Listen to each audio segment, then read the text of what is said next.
فایده در محموز لام با اکثر صیغ محموز اللام محموز الفاء سبق مویل ورکی ابتعال مفتعال ولا صيغه وخیل مجرد نه وخیل اوس محموز العين ولا تیر شوي اکی څه قاعده چې لیدل مانس کی اوس محموز اللام ده د څه د محموز اللام ولا باکثر صيغ اکثر صيغه لکه اوس تاسو وګورئ قرأ يقرأو دي کې د امزاد لام په مقابله کې رغلی قرأ اوازن جوړیږي فعلا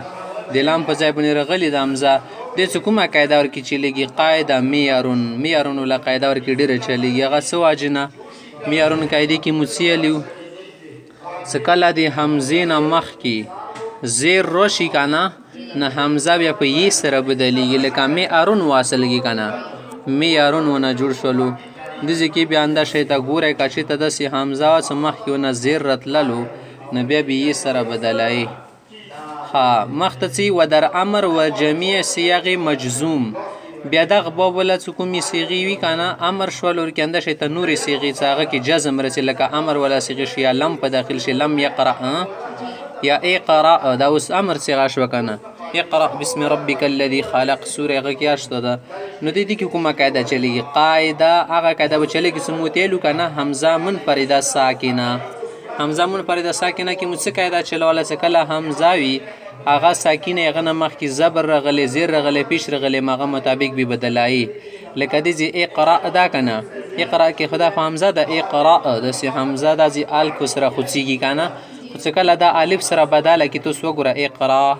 اقرأ یلشي بیا اقرأ لم يقرأ ببیانه لم يقرأ نو دوی پس در اقرأ ولم يقرأ حمزه الف شو د حمزه برکی الف شي لکه خالی اقرا نامه اوس کیږي دی یو خو امر صيغه ده که امر کې تو د سی وکړلو اقرا نو د بچی صيغه شی بل چونه تاسو شو د اقرا تو سی اقرا نو چې صيغه ده غار یو نو سدو خو نو اسم د نه پیل چې شبروغ وي اخر دو خو مغه امر صيغه ده کنه خور کې دغه قاعده وچل د لکنه اده جن اقرا مچتنه سی وړ کې راشه اقرا اقرا نو تنه اقرا نو ته وزب کور الف بني بدل شوم کتله خوسی سو در اردو لم يردو واو د اردو یردو څه ده د کې شکای دي کې امر صيغه اردو جوړیږي کنه اصل کې دا دی ول مزیر رادو ا یردو او باب کروما د فساد کېدل تل شي شای خراب شي کنه ردی و ګرځي لکه تو سره وړنګون دي که خراب شي یا مثال شدی غوز دی خراب شي چونجار کې شي زیړ شي ندی ته بیا رادو ا یردو ال شي ردی اون ردی اغه سړتل شي بیکار یا شای خراب شي ته ردی نه ال شي ندیزی کی تاسو وګورئ حمزه نه مخ کې پیش راځي امر صيغه کې او د مجزوم صيغه کې اردو نه بجوړ شي اردو وشود تل سو اردو نه بجوړ شي اردو معنا اردو ولا اردو نه د ترکی لفظ څه د اردو له شی اردو بوله یار لم يردو نه بجوړ شي لم يردو خوسی و در مکسور العين کبه مکسور العين رغلنه حمزه وا اغازي کی شو د حمزه لوند زیر و یا دینه مخ کی زیرو بیا یا ی سره به بدله کی سونه خبره مخ کی میلیو خمختی صدا خودی مجرد خبر شي مزیدو کی شو کو و در ابواب ثلاثی مزید فيه کبه ثلاثی مزید فيه ولا بابونه وبب شکه از محموز عين و محموز لام کدی محموز العين ولا بابونه یا دی محموز اللام ولا بابونه بقواعد مذکوره بالا امخ کی پوسه تیر شي قاعده سی بقواعد قاعده مذکوره تیری شي بالا منه پوسه بالا چشتل شي پوسه تل شي بالا تنل شي وای دا بالا د سړی خو بالا په شان دی روغ ده صحیح یو خو مندر جزیل وی کنه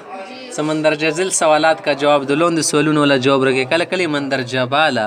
ای پوسه سوالونو ولا جواب رکه بالا ما غاټه کده اردو پارسی ولا دې څه د کومې پوسه قاعده تیر شي تعلیلات صيغ می باید اما غو بني تعلیلات بس پاله کوي کنه قاعده مزدا شي د بشری کوي ورکی و اشکال یا اشکال نه درد هیڅ مشکل نه لري هیڅ سوال اعتراض ورکی نشته ده فائده در محموز لام باکثر صيغ محموز اللام اکثر صيغه لکه مثال قرأ يقرأ د قاعده میر ولا قاعده چلیږي و در امر و جميع صيغ مضارع مجزوم اگر امر کا صيغه ہو یا مضارع کی اور مجزوم صيغه ہو جیسے لم داخل ہو تو قاعده حمزه منفرده ساکنه تو वहाँ पर कायदा हमजा मुनफरद साकिना वाला जारी होगा। मसलन इक़रा है ना, इससे पढ़ो इक़रा। लम यक़रा से लम यक़रा। क्या होगा हमज़ा अलिफ शद, हमज़ा अलिफ हो जाएगा, अलिफ बशी। वदर उर्दु लम यरदु, उर्दु माना रदी हो जाना, घटिया घटिया चीज़, अंदर से खूब ख्वांदा शाय। उर्दू ना उर्दू बन जाएगा, लम यरदु ना लम यरदू। वाव, या पर हमज़ा वाव से बदल जाएगा। वदर मकसूर ऐन या, अगर मकसूर ऐन हो तो फिर या से बदल जाएगा हमज़ा। वदर अब्वाब सुलसी मज़ीद भी है, अगर सुलसी मज़ीद भी क्या अब्वाब अज़ महमूज़ ऐन व महमूज़ लाम, महमूज़ुल ऐन महमूज़ुल लाम के जो क्या है सियाग है, सेग़े है, बक़वाइद मज़कूरा बाला ऊपर गुजरी हुई जो कायदे है उसके मुताबिक तालीलात सियाग में बैत तालीलात करनी चाहिए। इश्काल न दारत, कोई इश्काल एतराज़ यहाँ पर नहीं।